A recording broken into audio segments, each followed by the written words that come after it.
Hello, and welcome to Chucks and Chapstick. If it is your first time at Chucks and Chapstick, I say go ahead and hit the subscribe button and then tap on that notification bell so that you never miss another Chucks and Chapstick upload. However, if you're back for more unboxing shenanigans, they are coming your way.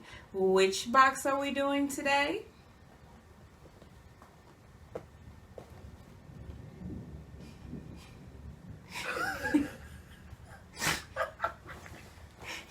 Put it right in front of my face. Good Lord. Here's the box, unopened. We'll go ahead and dig in. The first things that you get in your box include a prepaid mailer to mail back any items that you do not want. You get style cards that show you how to style your items. And then the pricing sheet. I always leave the pricing until last so that way price is not influencing me liking or disliking the items. So if I ordered this burrito off of the menu, this would be the super double extra large grande humongo burrito.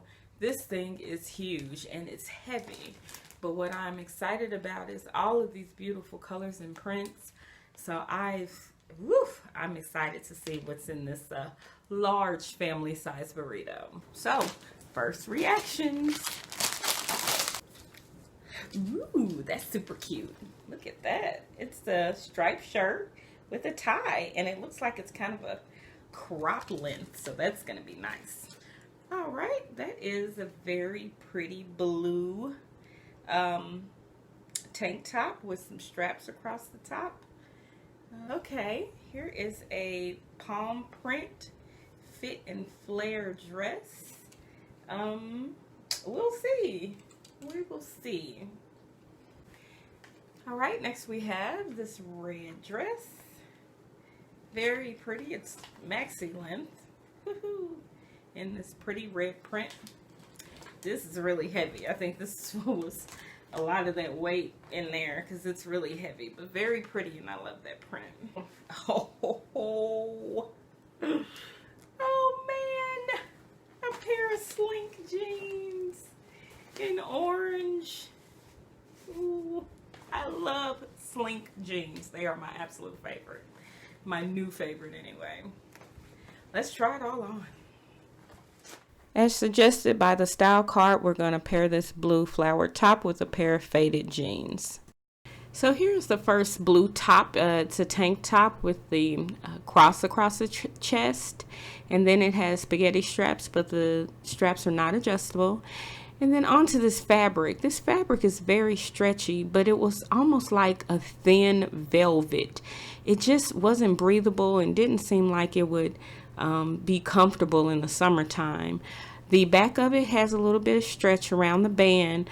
Overall, this thing was really comfortable, and I love the print. Absolutely love the print, but that material was a big old yuck. Although jackets are actually suggested for this dress, I think I'm going to try it solo. I totally didn't anticipate liking this dress as much as I do. It is flowy, it is comfortable, it has plenty of stretch.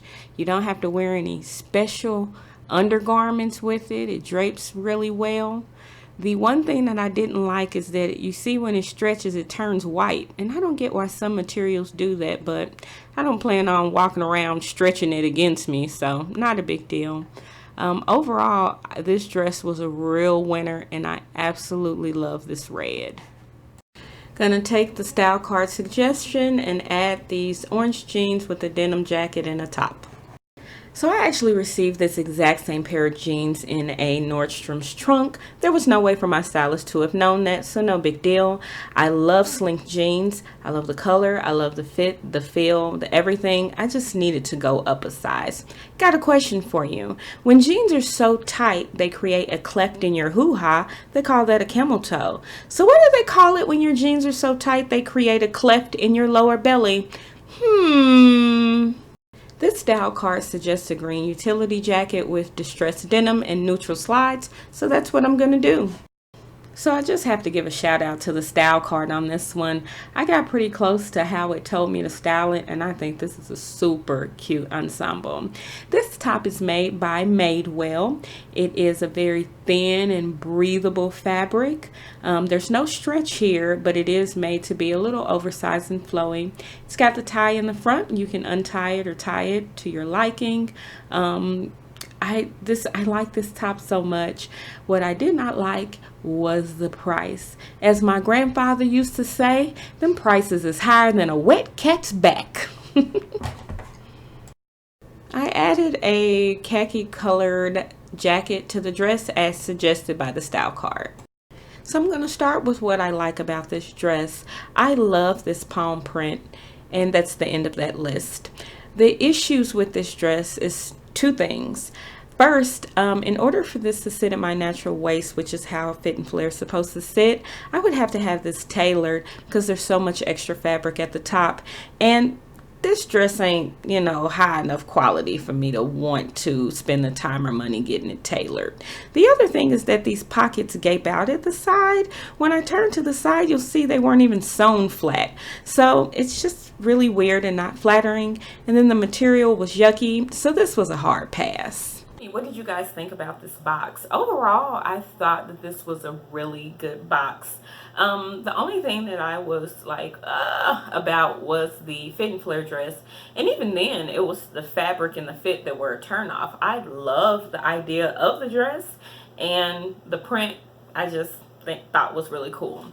So the problem, or not problem, I shouldn't say problem, but what you have to consider is what's called stitch fix math. I've heard other people use that term, where there are cases when you can buy 3 items that you like, but if you just spend 20 bucks more because of that buy all discount, you might spend 20 bucks more and get all 5 items instead of spending 20 bucks less and only getting 3 items. So a lot of people are like, why, if I can get all 5 items for 20 bucks more, why would I just not do that? And that makes sense, but I'm not into paying a single penny for items that I don't want. The only time that I will pay for items I don't want is if literally me purchasing the items that I want would be more than me getting all 5, and that has happened one time. I think that was with D&Co, where it was more expensive for me to get my 3 items than it was for me to buy all 5 after the buy all 5 discount. So anyway, honestly, my only gripes, and I wouldn't even really call them gripes, is that a few of these items were a little bit over the budget that I was willing to spend. The slink jeans were like, I think almost 90 bucks, and the Madewell top was like 72 or 75 bucks. That's a lot of money for top pants, especially when I know that Madewell goes on sale pretty often. And slink jeans right now are at Nordstrom's for $52.80. Not that I've checked. But anyway, so other than that, I really don't have any complaints though about the fits and the styles and all that other stuff. Overall, a good box. I'm going to go ahead and show you guys the prices now. Take a look. Alright, so there you have it. This was my June Stitch Fix. I hope you enjoyed it. I'm actually going to go ahead and link my Stitch Fix referral code below. So in case you want to try Stitch Fix, you can save $25 off of your first box. I get a $25 referral credit. You know what happens when you get $25 and I get $25? Everybody wins. Yay! So anyway, if you have any comments, suggestions, or you just want to say hello, you know to do it below. But otherwise, I will see you lovely people next time. Bye. These takes was way too hot. We had to cut it. Cut it. Cut it. Cut it. Which box are we going to do today? That was so sloppy. What the fuck?